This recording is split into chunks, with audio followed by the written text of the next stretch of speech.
أعوذ بالله من الشيطان الرجيم بسم الله الرحمن الرحيم تبت يدا أبي لهب وتب ما أغنى عنه ماله وما كسب سيصلى نارا ذات لهب وامرأته حمالة الحطب في جيدها حبل من مسد.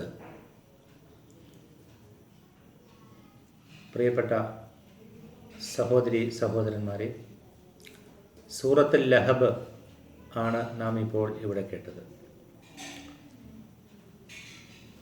തബ്ബത് യദാ അബി ലഹബിൻ വതബ് മാ അഗ്നാ അൻഹു മാലുഹു വമാ കസബ് സയസ്ലാ നാറൻ ദാത ലഹബ് വംറഅതുഹു ഹമ്മാലത്തൽ ഹതബ് ഫീ ജീദിഹാ ഹബ്ലും മിൻ മസദ്. നമുക്കെല്ലാവർക്കും പരിചയമുള്ള ഒരു ചെറിയ അധ്യായമാണ് സൂറത്തുൽ ലഹബ്. തീജ്വാല എന്നർത്ഥമുള്ള ഒരു വാക്കാണ് ലഹബ്. അത് ഈ സൂറത്തിൽ നിന്ന് തന്നെയാണ് അതിൻ്റെ നാമകരണം സ്വീകരിച്ചിട്ടുള്ളത്. സൂറത്തുൽ ലഹബ് നബി തിരുമേനി സല്ലല്ലാഹു അലൈഹി വസല്ലമയുടെ മക്ക ജീവിതത്തിലാണ് അവതീർണമായത്. ഇസ്ലാമിക പ്രബോധനം പരസ്യമായി നിർവഹിക്കുവാൻ നബി തിരുമേനി സല്ലല്ലാഹു അലൈഹി വസല്ലമയോട് നിർദ്ദേശിക്കപ്പെട്ടപ്പോൾ അദ്ദേഹം സഫാ കുന്നിൻ്റെ മുകളിൽ കയറി നിന്നുകൊണ്ട് തൻ്റെ കുടുംബക്കാരെ പേരെടുത്ത് വിളിച്ചു. ഒരു പ്രഭാതത്തിൽ പ്രവാചകൻ സല്ലല്ലാഹു അലൈഹി വസല്ലം സഫാ കുന്നിൻ്റെ മുകളിൽ കയറി നിന്നുകൊണ്ട് വാ സബാഹ അല്ലെങ്കിൽ യാ സബാഹ എന്ന് ഉറക്കെ വിളിക്കുകയുണ്ടായി. അപകട സൂചനകളോ മറ്റോ ഉണ്ടാകുമ്പോൾ, അപകട വാർത്തകളോ മറ്റോ ഉണ്ടാകുമ്പോൾ, അല്ലെങ്കിൽ ശത്രുക്കൾ ആക്രമിക്കാൻ വരുമ്പോഴോ മറ്റോ സാധാരണഗതിയിൽ അറബികൾ സ്വീകരിക്കുന്ന ഒരു രീതിയാണ് ഒരു കുന്നിൻ്റെ മുകളിൽ കയറി നിന്നുകൊണ്ട് ഉറക്കെ തൻ്റെ ജനതയെ അറിയിക്കുന്ന ഒരു വാക്കാണ് വസബാഹ എന്നത്. ശബ്ദം കേട്ട് അങ്ങനെ ഓരോ ഗോത്രത്തെയും എടുത്തെടുത്ത്, ഓരോ വിഭാഗത്തെയും എടുത്തെടുത്ത് പ്രവാചകൻ വിളിക്കേണ്ടായി. യാ ബനി അബ്ദുൽ മുത്തലിബ്, യാ ബനി ഹാഷിം എന്നൊക്കെ പറഞ്ഞുകൊണ്ട് ഓരോ ഗോത്രത്തെയും ഓരോ വിഭാഗത്തെയും ഇന്ന ഇന്ന ആളുകളെ എന്ന് പറഞ്ഞുകൊണ്ട് വിളിക്കുകയുണ്ടായി. പ്രവാചകൻ്റെ ശബ്ദം കേട്ടവരെല്ലാം ആ ഭാഗത്തേക്ക് തിരിച്ചു. ഓടി വരാൻ കഴിയാത്തവരെല്ലാം തങ്ങളുടെ പ്രതിനിധികളെ അയച്ചു.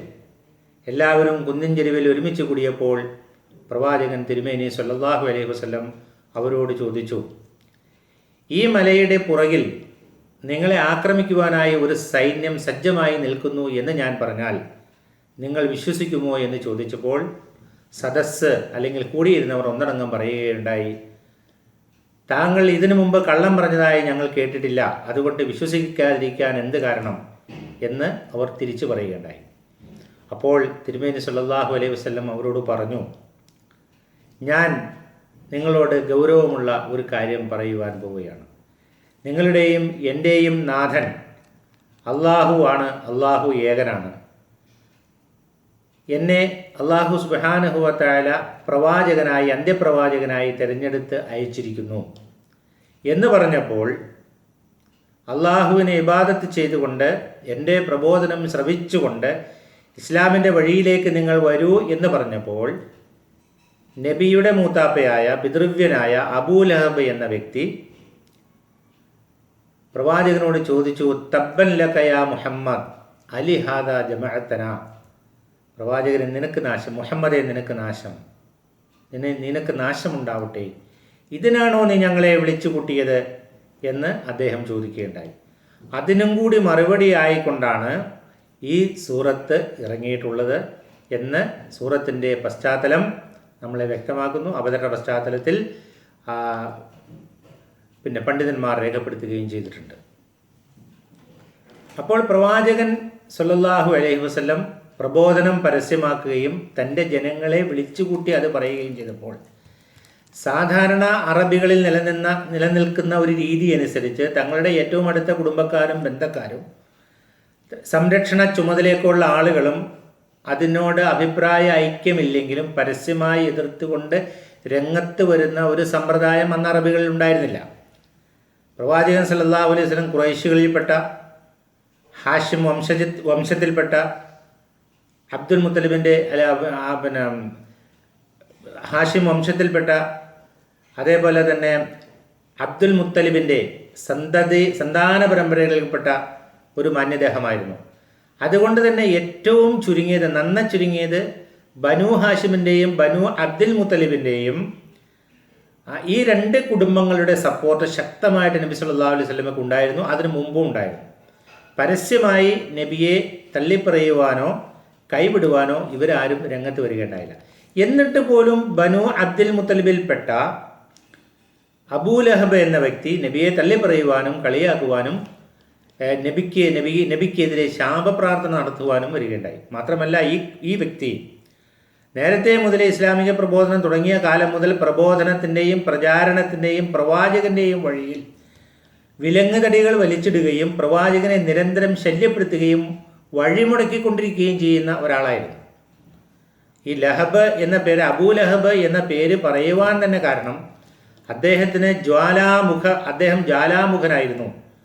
അഥവാ തീജ്വാല പോലെ തിളങ്ങുന്ന കളറും മുഖവുമുള്ള ആളായിരുന്നു എന്ന അർത്ഥത്തിലാണ് അബൂലഹബ് എന്ന പേര് അദ്ദേഹത്തിന് വന്നത്. കുഞ്ഞത്തായിട്ട്, അതായത് അപരനാമമായിട്ട്, ചെല്ലപ്പേരായിട്ട് അദ്ദേഹത്തിന് നൽകിയിട്ടുള്ളത്.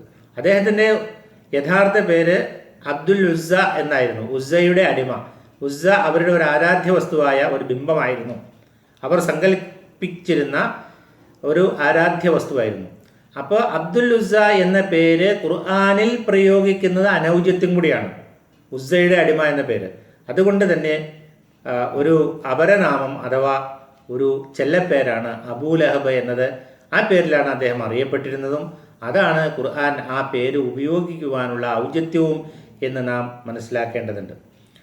ഇത് വിശുദ്ധ ഖുർആനിലെ ഈ സൂറ എന്ന് പറയുന്നത് വിശുദ്ധ ഖുർആനിൻ്റെ അമാനുഷികതയ്ക്കുള്ള ഒരു ദൃഷ്ടാന്തം കൂടിയാണ്. അഥവാ ഭാവി പ്രവചനങ്ങൾ മുൻകൂട്ടി പറയുക. ചില പ്രവചനങ്ങൾ മുൻകൂട്ടി പറയുകയും അത് കറക്റ്റായിട്ട് കൃത്യമായി സംഭവിക്കുകയും ചെയ്യുക എന്നുള്ളത് വിശുദ്ധ ഖുർആനിൻ്റെ അമാനുഷികതയുടെ തെളിവായിട്ട് ഒന്നിലധികം തെളിവുകൾ നമുക്ക് ഉദ്ധരിക്കുവാൻ കഴിയും. അതിലൊന്നാണ് സൂറത്തുൽ ലഹബിൽ പറഞ്ഞത്. അത് നമുക്ക് വഴിയെ വിശദീകരിക്കാം.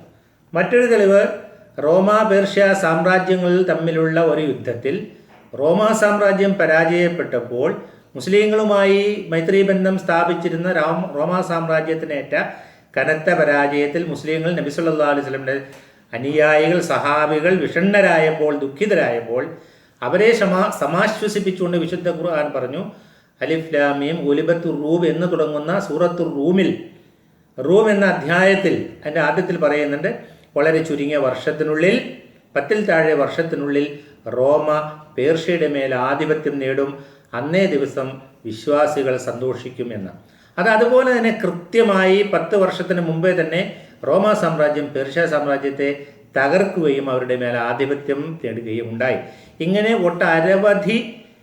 നിരവധി പ്രവചനങ്ങൾ മുൻകൂട്ടി പ്രവചിച്ച് അതെല്ലാം അക്ഷരം പ്രതി ശരിയായി വന്നിട്ടുണ്ട് എന്നത് വിശുദ്ധ ഖുർആനിൻ്റെ അമാനുഷികതയ്ക്കും അത് അള്ളാഹുവിൽ നിന്നുള്ളൊരു ഗ്രന്ഥമാണെന്നുള്ളതിനും ഏറ്റവും വലിയ തെളിവാണ്. അത്തരത്തിലുള്ള തെളിവുകളിൽ പ്രമുഖമായ ഒരു തെളിവാണ് ഈ സൂറത്ത്. ഈ സൂറത്തിൽ തബ്ബല്ലക യാ മുഹമ്മദ് അലിഹാദ ജമഅതന, മുഹമ്മദേ നിനക്ക് നാശം, ഇതിനു വേണ്ടിയാണോ എന്ന് ഞങ്ങളെ ഒരുമിച്ച് കൂട്ടിയത് എന്ന ചോദ്യത്തിന് ഉത്തരം പറഞ്ഞത് ആകാശമാണ്, എന്ന ചോദ്യത്തിന് ഉത്തരം പറഞ്ഞത് അള്ളാഹുവാണ്, എന്ന ചോദ്യത്തിന് ഉത്തരം പറഞ്ഞത് അള്ളാഹുവിൻ്റെ കൽപ്പന മുഖേന ജിബ്രീൽ അലൈഹിസ്സലാം എന്നുകൊണ്ട് ഈ സൂറത്ത് അവതരിപ്പിച്ചുകൊണ്ടാണ്. അതിൽ പറയുന്നത് ഇങ്ങനെയാണ്: ബിസ്മില്ലാഹിർ റഹ്മാനിർ റഹീം, പരമകാരുണികനും കരുണാനിധിയുമായ അള്ളാഹുവിൻ്റെ നാമത്തിൽ. തബ്ബത് യദാ അബീ ലഹബിൻ, അബൂലഹബിൻ്റെ ഇരുകരങ്ങളും നശിക്കട്ടെ. വതബ്ബ്, അവൻ നശിച്ചിരിക്കുന്നു. മാ അഗ്ന അൻഹു മാലുഹു, അവൻ സമ്പാദിച്ചത്, അവൻ്റെ സമ്പത്ത്. ഒമാ കസബ്, അവൻ്റെ സമ്പത്തും അവൻ സമ്പാദിച്ചു വെച്ചതും അവന് പ്രയോജനപ്പെട്ടില്ല. സയസ്ലാ നാറൻ ദാത്ത ലഹബ്, ജ്വാലകളുള്ള അതിശക്തമായ ജ്വാലകളുള്ള തീയിൽ അവൻ കത്തിയെരിയുന്നതാണ്. വംറഅതുഹു ഹമ്മാലത്തൽ ഹതബ്, ഏഷണിക്കാരിയായ അല്ലെങ്കിൽ വിറക് ചുമട്ടുകാരിയായ അബൂലഹബിൻ്റെ അയാളുടെ ഭാര്യയും അങ്ങനെ കത്തിയെരിയുന്നതാണ്. ഫീ ജീദിഹ ഹബ്ലും മിൻ മസദ്, അവളുടെ കഴുത്തിൽ ഇതപ്പന നാരുകൊണ്ട് പിരിച്ച ഒരു വടമുണ്ട്, ഒരു കയറുണ്ട്. ഇതാണ് ആ സൂറത്തിൻ്റെ ഒരു സാരാംശം. അപ്പോൾ പ്രവാചകനെ ശപിച്ച അബൂലഹബിനെ അള്ളാഹു അവിടെ ശപിക്കുകയാണ്. അബൂലഹബിൻ്റെ ഇരു കരങ്ങളും നശിക്കട്ടെ എന്ന് പറഞ്ഞാൽ കേവലം കൈകൾ മാത്രം ഒടിയുകയോ അല്ലെങ്കിൽ കൈകൾക്ക് എന്തെങ്കിലും അസുഖം പിടിച്ച് കൈകൾ ഇല്ലാതെയാവുകയോ ചെയ്യുക എന്ന അർത്ഥത്തിൽ മാത്രമല്ല, അവൻ്റെ പ്രതാപം നശിക്കട്ടെ, അവൻ നേടിയെടുത്ത സ്ഥാനമാനങ്ങൾ നശിക്കട്ടെ എന്നാണ് അതിൻ്റെ അർത്ഥം. അത് പ്രകാരം തന്നെ ഇതൊരു വെല്ലുവിളിയായിട്ട് സ്വീകരിച്ചുകൊണ്ട് അബൂലഹബിനെ ഏറ്റെടുക്കാൻ പറ്റുന്ന ഖുർആൻ എന്നെ വെല്ലുവിളിച്ചല്ലോ, ഞാൻ നശിക്കില്ല. അല്ലെങ്കിൽ അവിടുത്തെ ഖുറൈശി പ്രമുഖന്മാർക്ക് ഒരു തീരുമാനമെടുക്കായിരുന്നു, അബൂലഹബിനെ നശിപ്പിക്കാതെ എങ്ങനെയെങ്കിലും സംരക്ഷിക്കണം, അങ്ങനെ ഖുർആനെ പരിചയപ്പെടുത്തണം, അങ്ങനെ പരാജയപ്പെടുത്തണം, അങ്ങനെ മുഹമ്മദിനെ പരാജയപ്പെടുത്തണം, അവൻ്റെ പ്രബോധനത്തെ വെല്ലുവിളിക്കണം എന്നെങ്കിലും അവർക്ക് തോന്നാമായിരുന്നല്ലോ. പക്ഷെ തോന്നിയില്ല. ഇത് ഖുർആനിൻ്റെ, ഇത് അള്ളാഹുവിൻ്റെ ഒരു ശാപമാണ്, അത് സംഭവിക്കാതിരിക്കുകയില്ല. അപ്പോൾ അത് പറയുന്നത് ഇരു കരങ്ങളും നശിക്കട്ടെ, അവൻ നശിച്ചു എന്ന്. അവസാനം അബൂലഹബ് നശിച്ചത്, അബൂലഹബിൻ്റെ പ്രതാപം പോയി, അവൻ്റെ സമ്പത്ത് പോയി, സന്താനങ്ങൾ പോയി, എല്ലാം നശിച്ച് പിന്നെ മണ്ണടിഞ്ഞ് അവന് തീരാരോഗം വന്ന് പിന്നെ തെരുവിൽ കിടന്ന് മരിക്കുകയും മൃതദേഹം പുഴുത്തരിച്ച് സംസ്കരിക്കുവാൻ പോലും ആളില്ലാതെ പുഴുത്തരിച്ച് നാശമായി കഴുകൻ കൊത്തുവലിക്കുന്ന അവസ്ഥയിലേക്ക് അധപതിക്കുകയും ചെയ്തു എന്ന് പിന്നീട് ചരിത്രം വ്യക്തമാക്കുകയാണ്. പിന്നെ അവൻ്റെ ഭാര്യയെക്കുറിച്ച് പറഞ്ഞതും ഈ പ്രബോധനത്തിൻ്റെ വഴിയിലും പ്രവാചകൻ്റെ വഴിയിലും പ്രവാചകൻ്റെ വീടിൻ്റെ മുന്നിലും വിറക് കെട്ടുകൾ ചുമന്നു കൊണ്ടുവന്ന് മുള്ളുകളും ചുമന്നു കൊണ്ടുവന്ന് പ്രവാചകന് മാർഗ തടസ്സം സൃഷ്ടിക്കലായിരുന്നു എന്ന് ഒരു അഭിപ്രായം നമുക്ക് കാണാൻ കഴിയും. പ്രവാചകൻ്റെ മാർഗത്തിൽ മുഴുവൻ തടസ്സങ്ങൾ സൃഷ്ടിക്കുക.